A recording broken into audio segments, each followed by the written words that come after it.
Welcome back to another video here on the Co-op channel, and today I'm doing a whiskey collection video. Yes, I know I posted a video a few months ago showing you my collection.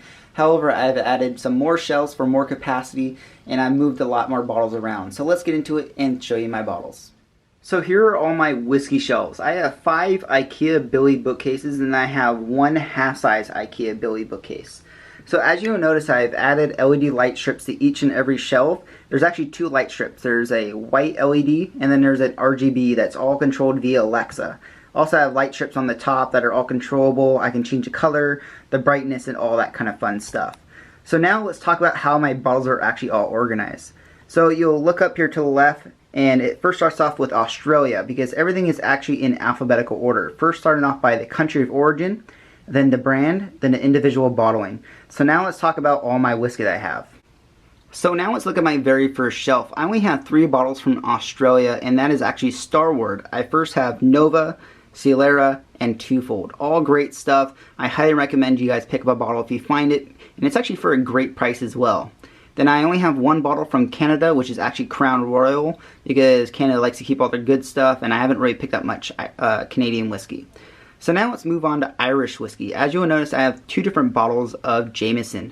They're actually different styles of labels from different years. Then I have Black Barrel, Jameson Bow Street Cask Strength 18, then Jameson Caskmates IPA Edition. Then you'll notice I have 3 bottles of Caskmates Revolutionary Brewery Limited Edition. These are actually from Chicago and you can only pick them up there, and I had a friend that got them for me and they're pretty dang good. So then I have 2 bottles of well as Caskmates Stout, and they're actually 2 different styles of labels. As you can tell, there's one here and one up there. They're from different years as well. Then I have the Limited Reserve 18, and then I have Method of Madness, which is actually amazing stuff. Pick it up if you can find it. Then I have Kavanaugh, Paddy's Whiskey.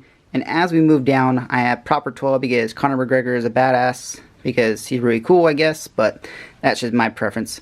So then I have Redbreast, and I pretty much have everything from Redbreast besides a Dream Cask. However, I've been trying to get my hands on one, but they can be quite expensive, and I don't want to really pay the secondary market for one. So then I have Slane Irish Whiskey, West Cork, and as we move down to the next shelf, I have my Japanese whiskey. I have Hibiki Harmony, Nika Coffee Grain Whiskey, Nika from the Barrel, Centauri Toki, which is actually pretty okay. Then I have a whiskey called Umiki, which is actually like an ocean whiskey. Then I have a whiskey from Mexico, which is Abasolo. I may be saying that incorrectly, but you can look it up and find some more information about it. Then I have Alexander Murray, which is actually distilled in 1997 from the Glenloggie Distillery. Then I have Ardbeg 10 because you got to be a part of the cult, why not? And let's move up to my next shelf. And as we continue on for my Scotch whiskey, I have Balvenie, a few different bottlings from them. I have a Bruichladdich. Then I have a bottle from the Game of Thrones release, Colita 12, Dalmore 12, Game of Thrones bottle as well, Dewars 12, Glenfiddich. As we move down, we got Glenlivet, Glenmorangie, Grandstone, then Highland Park 12, and a bunch of stuff from Johnny Walker. I pretty much have everything I can get my hands on. And then as we move on, we have Lagavulin. I have the 8, 9, and 11. I had a bottle of 16, however, I finished it the other day, and I haven't been able to pick up another bottle yet. So as we move down, we got the Freud Lawnmorn 16. I wish I had the original different style of bottling. However, this is the newer style. Then I have Macallan 12 Triple Cask, which is my favorite Macallan. Monkey Shoulders, O'Bane, the Bay Reserve from Game of Thrones. O'Bane 14, Chaleg, Talisker. Then we go on to my United States whiskey. This is a small batch 1792. This is actually the very first whiskey I bought for myself. So now let's move up to the rest of the United States whiskey. So as you can tell, I have another bottle here from 1792. It's actually a small batch, and this is actually signed by the head distiller at Barton in 1792. Then I have a store pick, foolproof, a sweet wheat, Angel's Envy, regular. Then I have the finished rye, which is one of my favorite ryes. Then I have the Balcones rye, which is actually a store pick from Cypress Craft Beer. Very old Barton, Beza Hayden, Benchmark 18. And as we move down, I have my Blantons, and I have my regular one, and then I have this one in a really cool box. My brother actually gave it to me for Christmas. He made the box and everything, and I like to keep it in the box, and it's pretty neat. Then I have a store pick as well from Orange County Bourbon Society with Cypress Craft Beer, Bud Oath Pack 6. Then I have a few different bottles of Booker's, and I'll come in here so you can see which batches they are.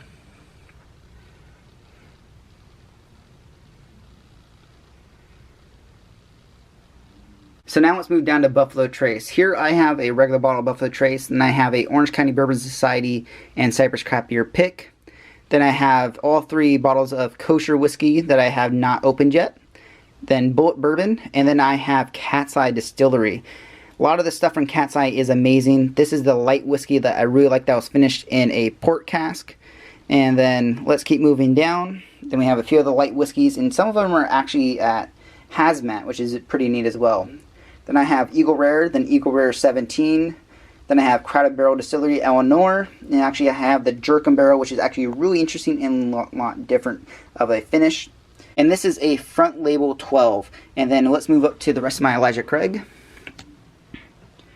Here I have another bottle of a front label. Then I have a back label 12.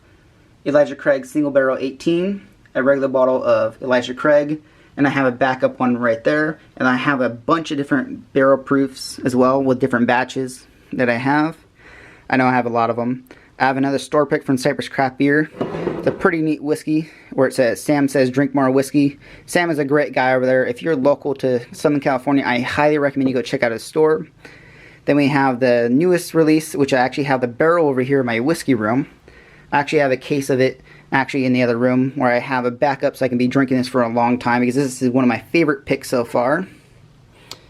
Then I have another store pick, which is actually with Townhouse, which is actually in conjunction with Cypress Craft Beer. And then the Elijah Craig Straight Rye, Toasted Barrel, then Evan Williams Bottle and Bond, which is actually a very good budget whiskey. Then I have the regular Evan Williams Oda 07, Four Roses Small Batch, and then I have a Garrison Bros. I typically would not buy anything from Garrison Brothers because honestly, their stuff is actually not good for the price in my opinion. However, this one was done with the bourbon shelf and he had a very good palate. I really liked all his picks and I got to try this beforehand and it is really good. So I'm going to be cracking that open pretty soon. And as we move down, I have George Dickel. This is actually the batch that won last year. I have Hancock's Reserve, Henry McKenna, High West, and I have Midnight's Winter's Dram. And this one is actually really good. This is actually the 2019 release that tastes like Christmas. Harish, I.W. Harper, which is actually a Dusty. My parents actually found this in a china cabinet. And I plan to open it pretty soon with family. Then I have Iron Root. Then what's a collection without Jack Daniels? So let's move up to the next shelf. Then here I have 1776 Rye, which is actually a pretty good rye. Jefferson Ocean, your basic bottle of Jim Beam. Then we have J.J. Fisker, which is actually a Cypress Craft Beer pick, along with the Bourbon Shelf pick. Then we have Journeyman, which is a regular Buggy Whips and Wheat, which is I did a video on. It's some really great stuff. Then we got the Courses and Whips, which is actually very good. It's at cask strength. I highly recommend you guys try it. Then we have a store pick Rye, which from Cypress Craft Beer, which is actually really good. I got to try this before I picked it up. Then we have Journeyman Not a King. Then we have a Cypress Craft Beer pick from Knob Creek. And then another pick from Knob Creek with Orange County Bourbon Society and Cypress Craft Beer. Then we have Larceny Maker's Mark's 101, which is actually really good. I got to try that at a friend's house, and that's why I picked up a bottle. Then we have a Private Select. 2 of them are actually from Cypress Craft Beer as well. Mellow Corn, Mitchers, Old Elk, and then actually have an Old Elk Straight Wheat Whiskey from Orange County Bourbon Society. Old Forester, 1920, Old Grandad for sure. Then I have Old Grandad Bottled and Bond, Cypress Craft Beer Old Scout Pick, Old Tub, and then I have a bunch of different bottles from Pinhook. As we move down, I got another bottle of Pinhook. Then I have Redwood Empire store picks. They're actually from Orange County Bourbon Society and a Cypress Craft Beer. Really amazing stuff. Glad I have 2 bottles of each of them. And I'm on to my second bottle already, and I'm saving these for another time. Here I have Rittenhouse, which is actually a very good whiskey as well. Sazerac Rye. I have a Cypress Craft Beer Smoke Wagon Pick, uncut, unfiltered, and the straight bourbon whiskey. Then Smooth Abalor. Over here I have a Stillhouse Original Whiskey. I picked it up because the bottle was really neat and I wanted to try it. It's pretty okay and it is pretty good. So then we have a Strinehouse Single Barrel Single Malt Scotch at cask strength, which is actually pretty dang good. Then we have the Walking Dead Whiskey. And then a Trader Joe's Kentucky Bourbon Straight Whiskey. And for one of the interesting bottles that I have is this is actually a Warbringer Mesquite Smoked Corn Whiskey. They take the corn and smoke it with mesquite, and it's pretty good and pretty interesting. It's actually made here in California. Then I have Weller 107, a 107 store pick, a foolproof store pick, and then Special Reserve. So now let's move down. Here I have Westward Single Malt at cask strength. This is actually pretty good. They have it only at their distillery and their store inside the airport, and I picked it up. Then I have Whistle Pig, and they're both Orange County Bourbon Society picks with Cypress Craft Beer. Wild Turkey 101. Then here I have Long Branch, and then Willett's Pot Still, Woodford Reserve, and then the Wheat Whiskey, and Zach Harris. So that is all my whiskey. Then as we look up here, I have a few coins from the Whiskey Tribe, and a few different engraved glasses as well, and I have a few sample bottles. So that is my whiskey collection. Thank you again for watching, guys. Do not forget to like, comment, and subscribe. And if you have any comments or concerns or any questions, please put them down below in the comments, and I'll be happy to answer them. So see you guys next week. May it the best of your past, may the worst of your future. Cheers, guys.